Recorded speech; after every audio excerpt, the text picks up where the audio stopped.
I'm Kayitesi Sharon. Nitwa Kayitesi Sharon from Good News Mission in Rwanda. Nkaba nsengera mu itorero rya Good News Mission hano mu Rwanda. And my pastor is Pastor Ko. Umushumba wanjye ni Pastor Ko. So I would like to take this chance to thank you for giving me this moment to testify. Nishimiye kuba mumpaye aka kanya ko kugira ngo mbahereze ubuhamya bwanjye bw'agakiza. I'm glad to share my short testimony about how I received salvation. Nishimiye kuba ngiye kubasangiza ubuhamya butoya bw'agakiza kandi buryo ki nakakiriye.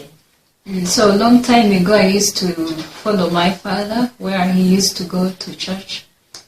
Kera najyaga nkurikira papa aho yabaga yagiye gusengera. He had no church to present like this is my church where I pray from. He had many churches where he could attend prayers. Ntabwo yari afite ishyikizo ry'itorero rimwe yavugaga ngo iri ni iryanjye ahubwo yasengeraga muri menshi. Yeah, so that made me do like him. I used to pray everywhere, and lastly I prayed in Muslim church. Ibyo nanjye byanteye kuba ntafite urusengero rumwe, nagiye muri menshi ndetse nsoreza mu basilamu. Yeah, sorry about that. I called it church. It's a mosque. Mwihanganire ko bamvuze ko ari itorero ariko ni umusigiti. So from that we used to sing like Muslims and pray like them. Twajyaga turirimba nk'abasilamu ndetse tugasenga nkabo. You know how young kids are. Muzi uburyo cy'abana bato baba bameze. So by the time came I had to go to my aunt in Uganda. Igihe cyarageze bangombwa ko ngomba kujya kwa masenge i Bugande. So she prayed in a different church, SDA church. Nawe yasengeraga mu matorero menshi ariko cyane cyane Abadventiste. So because of she was Adventist, so we had also to follow her because all her family used to pray in SDA church. Kuko yari umudventiste ndetse n'abanyamuryango be bose bakaba bari Abadventiste, uko niko natwe twajyaga gusengera mu Badive. So every Friday we could welcome the Sabbath. Buri wa gatanu twiteguraga isabato, and we couldn't do anything starting from 5 p.m. to 6. Nta kintu na kimwe twashoboraga gukora mu mugoroba kuva saa 11 kugeza saa 12. So we were making the Sabbath holy.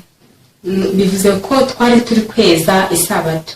And on Saturday in the morning we couldn't do any work, even we couldn't cook because at church they could cook evening on Friday. Nta nubwo twashoboraga guteka ku wa gatandatu kuko ku rusengero batekaga ku wa gatanu nimugoroba. So that they can rest on Sabbath, so that they can make it holy and do nothing. Kugira ngo beze uwo munsi w'isabato nta kintu na kimwe bashoboraga gukora. But I came to realize that was nothing at all. Ko naje kumenya ko ibyo byose byari ubusa. And one thing that I want to tell you is that when I was young I used to know that when someone is baptized you can't like make any sin, you are holy. Icyo nashakaga kubabwira nuko nkiri mutoya ngiye nibwiraga ko umuntu wese wabatijwe ntabwo ashobora gukora icyaha. So I was baptized like 3 times. Nabatijwe inshuro 3 because whenever I was from the water and then get a problem with my fellow, buri gihe ubwo nabaga mvuye mu mazi nkagirana ikibazo na mugenzi wanjye, I could count that as a sin, and I could count sins like 1, 2, like numbers. Ibyo nabibaraga nk'icyaha kandi narabibaraga. And I say now I have 1 sin. Nkavuga ngo nabishyiraga mu mibare nkavuga ngo 1, 2 nkavuga ngo ubu ngubu iki ni icyaha kimwe. So I have to remove this sin. Ngo ngomba kugikuraho. And the way to remove it is to go back in the water. Kandi inzira yo kugikuraho kwari ugusubira mu mazi. So that's how I got baptized, like I made it even like a fun. I could just go in water, dip in myself, wash my sins from there, and then say I'm holy. Uko niko nabigenzaga, nari narabigize nk'agakino, uko numvaga mfite icyaha nkajya mu mazi nkiyibiza, ubundi nkongera nkavamo nkavuga ngo ubu ndi uwera. I couldn't find any solution for my answer of sin. Ntabwo nigeze mbona igisubizo cy'ibyaha byanjye. Because I could always make more sins, even more and more. Kuko nakomezaga gukora ibyaha byinshi. So when I realized that this is how I'm going to live all my life, ubwo naje kumenya rero ko nguko ariko nzabaho ubuzima bwanjye bwose, I had a thought of saying that I will never go to church again. Nagize igitekerezo kimbwira ko ntazongera gusubira ku rusengero. So that made me condemn myself too much. Icyo cyanteye kwiciraho iteka cyane.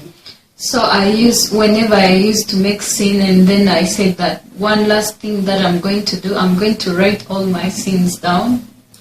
Ubwo nabaga nakoze icyaha, naribwiraga icyanyuma nzakora nuko nzandika ibyaha byanjye byose. Because like I told you, I used to count them. Nkuko najyaga mbibara nabibabwiye. Yeah, so I decided to say that if I make sin, God, now I promise, just kill me immediately. Nkavuga ngo Mana ndagusezeranije ninongera gukora icyaha rwose uzahita unyica ako kanya. Not realizing that I'm an evil person. Ntabwo nari nzi ko nari umuntu mubi koko. But this Church of Good News Mission made me find the solution of my sins and my problem. Ariko iri torero rya Good News ryampaye inzira yo kubona igisubizo cy'ibyaha byanjye. Through my mom, who came to just study English and computer to this church, she made me receive salvation, and she made me feel comfortable in my heart. Binyuze muri mama wanjye waje kwiga icyongereza hano, yatumye nakira agakiza, binzanira amahoro n'umunezero mu mutima wanjye. She also just came just anyhow, thinking that she's just going to study computer and English. She never knew that she will receive salvation as well. Nawe mu buryo bwe bwo kuza mu by'ukuri yaje ari umuntu uje kwigira mudasobwa ndetse n'icyongereza, ntabwo yari azi ngo azakira agakiza. Actually, my mom prayed for many years.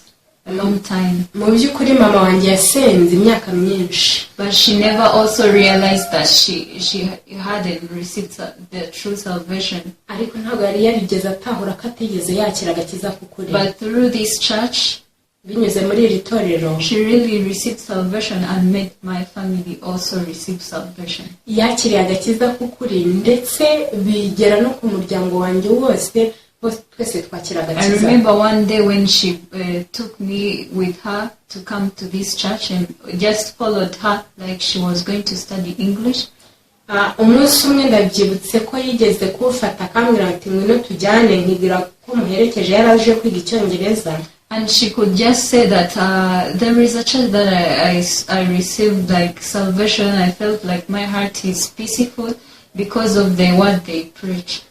Ambwira ko hari itorero rindi yabonye asengeramo ryatumye yakira agakiza k'ukuri, bituma agira amahoro y'ukuri mu mutima we. By that time I had quit praying.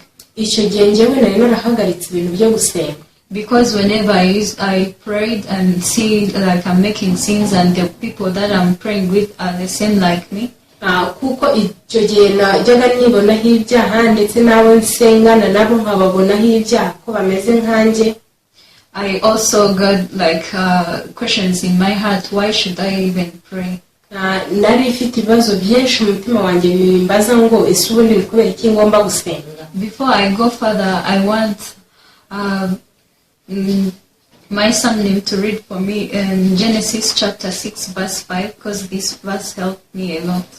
Mbere yuko nkomeza reka Samuel Mansomere mu itangiriro igice cya 6 umurongo wa 5 haravuga ngo kandi Uwiteka abona yuko ingeso z'abantu zari mbi cyane mu isi, kandi ko kwibwira kose imitima yabo itekereza ariko bigusa iteka ryose.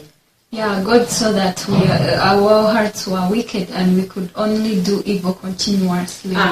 Aha haravuga ngo Uwiteka yabonye ko ingeso zacu zari mbi cyane kandi nta kintu dushobora gukora kindi keretse ibibi. That's when I realized that I'm only evil.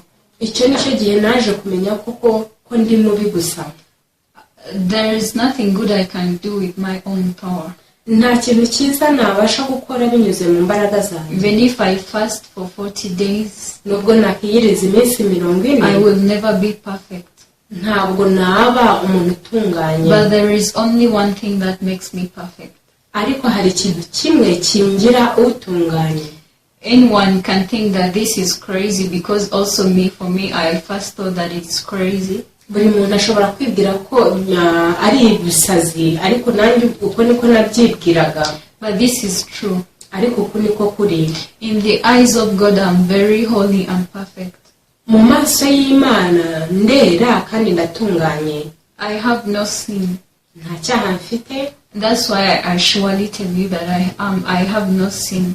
Ni nayo mpamvu mbibabwiye nkomeje ko nta cyaha mfite. Even if you come and ask me 100 times, I can tell you the same thing. Nubwo waza ukabimbaza inshuro 100 nakubwira ibintu bimwe. But I don't do this because I'm a human. Ntabwo nkora ibi ngibi kubera yuko ndi umuntu. Because the only thing that comes in me is only evil. Kuko ikiva mu muntu ni kibi. Only evil continuously. Ni kibi iteka ryose. That's why I want to say that eyes of God and my eyes look differently. Ni nayo mpamvu ushaka kubabwira uburyo cy'amaso y'Imana areba n'amaso yanjye uko areba biratandukanye. I used to see differently myself. Nayaga nibona bitandukanye. And God used to see me in another way. Ariko n'Imana yari ifite ukundi mbona. So God sees me as holy. Imana imbona nk'umukiranutsi. And other people see me like a wicked person, evil person. Abandi bakambona nk'umunyantege nke ndetse umuntu mubi. Yeah, people always judge according to how they can look to a person. Abantu buri gihe baca imanza binyuze mu buryo kibaba babonye uwo muntu. But I have only one judge. Ariko ubu mfite umucamanza umwe. That's God. Ni Imana. He's the only person who can judge me. Niwe muntu wenyine ushobora kunshira urubanza. Because he's the only person who have power. Kuko ni nawe muntu ufite imbaraga. On me. Niwe ufiteho imbaraga. Yeah, that's why I'm going to tell you that if I'm evil continuously. Niba ndi umuntu mubi kugeza iteka ryose. What about you? I know some people there say that they are holy, they are perfect, even if they didn't receive salvation, but you are very long. Ese wowe aho uri bimeze bite? Kuko ndabizi ko hari abantu baba bavuga ngo ndera ndatunganye kandi utarigeze wakira agakiza. The only salvation is having faith and believing in it. Agakiza ni ukugira kwizera kwakira kwizera ukanabyizera koko. Believing in the works that Jesus did for us. Kwizera umurimo Yesu Kristo yadukoreye. Jesus died for my sins. Yesu Kristo yapfiriye ibyaha byanjye. I had nothing to offer. Nta kintu na kimwe nashoboraga gutanga. I can't even offer my body. Nta nubwo ushobora gutanga umubiri wanjye. Even my blood wasn't enough just to crucify. Nta nubwo amaraso yanjye yari ahagije kuba nayapfira. But God himself sent his only son, Jesus Christ. Ariko Imana yohereje umwana wayo w'ikinege Yesu Kristo to save my soul. Kugira ngo acungure roho yanjye. To save us all. Kugira ngo aducungure twese. Is it hard to believe? Ese biragoye kubyizera? Yeah, sometimes it's very hard to believe this. Rimwe na rimwe biba bigoye kwizera ibi koko. Also for me, it's very hard for me to believe this. Ndetse nanjye ubwanjye byari bigoye kubyizera. But through Jesus' power and his blood, ariko binyuze mu maraso ya Yesu n'imbaraga ze, and God's will upon me, ndetse n'umugambi w'Imana wari kuri njye, I believe that I was washed and cleansed. Nizeye ko nogejwe ibyaha byanjye. Pastor always tells us to throw our thoughts away. Buri gihe pastor ajya tubwira kujugunya ibitekerezo byacu. We even don't want to hear about that. Ariko inshuro nyinshi tuba dushaka kubyumva. Because we believe in ourselves too much. Kuko turiyizera cyane. But if you throw your thoughts away, ariko ubashije gushyira ibitekerezo byawe hasi, truly trust me, this word will work for you in your life. mu by'ukuri ubyizeye, nyizere yuko Imana ishobora gukorera mu buzima bwawe, Because even the word of God says, my thoughts are evil continuously. kuko n'ijambo ry'Imana riravuga ngo ibitekerezo byanjye ni bibi iteka ryose. So I would like to conclude by saying that, ndashaka kurangiza mvuga ngo but let's first read in Hebrews chapter 10 verse 17 and 18. reka dusome mu Baheburayo igice cya 10 umurongo wa 17 n'uwa 18. haravuga ngo ibyaha byabo n'ubugome bwabo sinzabyibuka ukundi. 18. noneho rero ubw'ibyo bibabariwe ntakiriho kongera gutamba ibitambo by'ibyaha. 18 says, now where there is remission of this, there is no longer a giving offering for sin. umurongo wa 18 uravuga ngo noneho rero ubw'ibyo bibabariwe ntakiriho kongera gutamba ibitambo by'ibyaha.